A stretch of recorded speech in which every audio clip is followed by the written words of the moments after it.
Hello there, it's always a pleasure to have you join us here on The Big Q. And today we are going to approach this on the regional perspective. And joining me in the studios is Dr. Canisius Kanangire, the Executive Secretary of the Lake Victoria Basin Commission.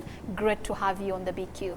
Thank you very much. Before we address some of the questions that were sent by the audience, I need to know, why is Lake Victoria Basin Commission not that popular among the different masses? Because when I tried to bring it up, it seemed like everyone was like, I don't know much, I know little. What do you think is missing to ensure that Lake Victoria Basin Commission is known? First of all, let me say that it is a young institution. Okay. It is just 8 years old. When we take in we have a look on different activities by the Lake Victoria Basin Commission. The first 5 to 6 years were mostly policy, strategy, development, and those are not things which can be seen. But during the last years, we have been very much involved into infrastructure development. Those water supply, those watershed management, etc., community-driven projects, and now we have something to show. Yep. The second reason, I think it was very difficult for us to come to the communities without tangible results. Sure. Now we have started. I think soon we will be coming almost monthly. Okay, we're looking forward to the tangible results. Now, yes. Over to the questions. Cat swine. The population around the lake is growing tremendously, and I'm sure that you also attest to that. What strategies are in place to ensure effective utilization, even with the acute population challenge? We have started with promotion of smart agriculture, which improves not only the productivity of the soil, but also the protection of the same soil to reduce soil erosion. We also have projects which are more focusing on population growth and how they relate to the resources they have. This is the population health and environment. And here we try to work with other key players to build the capacity of families to plan for the growth of their families, to sustain the life of their families. So we hope that all those efforts will contribute indeed to allow the population to fit in the resources they have. You talk about health and population, and that brings in Waneja Betty's question in regards to people living around the lake. What is the Commission doing to mitigate the waterborne diseases that often affect those people? Sanitation.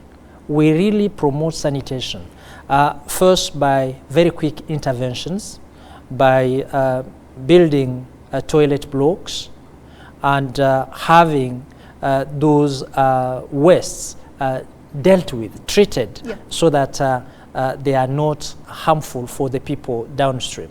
This is something we have done in 15 towns in East Africa, and that reduces very much waterborne diseases.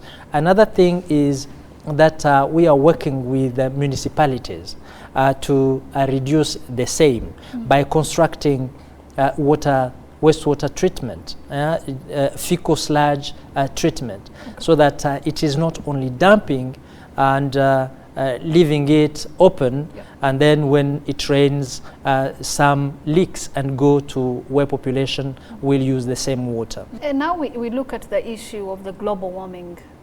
Abera Fiona says that global warming is becoming a big challenge, and I believe that you and me can agree to that. Is there anywhere the basin is affected, and if so, what is being done? This climate change issue is real, and it is affecting everybody, including the Lake Victoria region. Changes are very important, and we can witness that. On the level of water, on the level of rivers contributing to the lake, etc.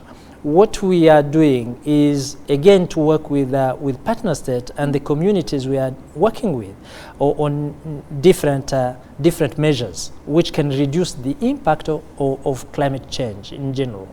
And here we are talking of planting trees.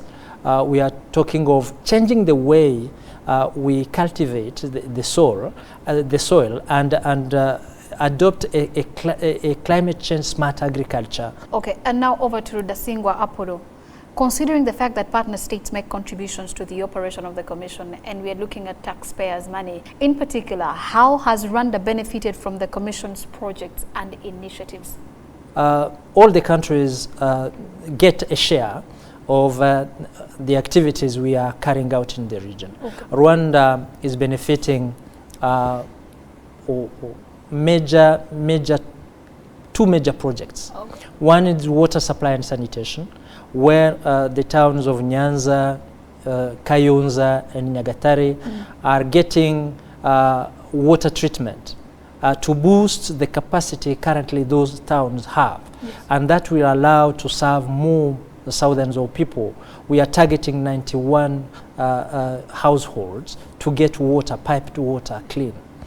On another hand, we have environmental management project, yes, where we have this watershed management, protecting, for example, the Nyabarongo catchment, yes, against this siltation and soil erosion.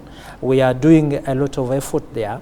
Other projects which are coming, which are smaller in nature, are a project we call Prepared. This is very much climate change oriented, but also on biodiversity, on water and hygiene. So all the projects, I would say, except those very specific, working in the Mara area, working in Uganda and Kenya, Mount Elgon, but others are also giving a share of benefit to Rwanda, as it does for the other 5 countries. Allow me to wrap up, but I would love to go a little bit up close and personal.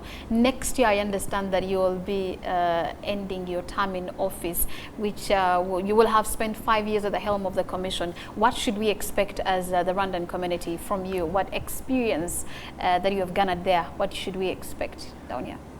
Well, I think I have gathered a lot of experience, not only during the 5 years, but during the 12 years working with international organizations on shared resources. I started with the Nile and now I am in Lake Victoria.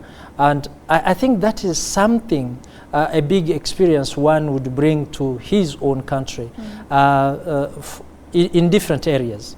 In contributing to development of policies which will allow us really to take advantage of all the resources and opportunities we have around on transboundary waters, and we have all the rivers and some of our lakes are transboundary. With the experience I have in lecturing in university level, I think now I have a notch higher which can contribute to students and colleagues in the area of international waters.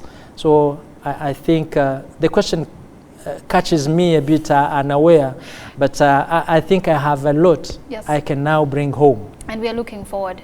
Thank you very much. Thank you so much for your time. Very glad. Thank you. Thank you. And thank you for your questions. I always want to thank you because I say you are a big part on the big Q. I am Imi Molekatete Kalema, and do not forget to follow us on Twitter at RTV English and on Facebook at RTV English, and you can also suggest who we can bring on the big Q, and surely we'll do our best to bring him here. So be well and be blessed.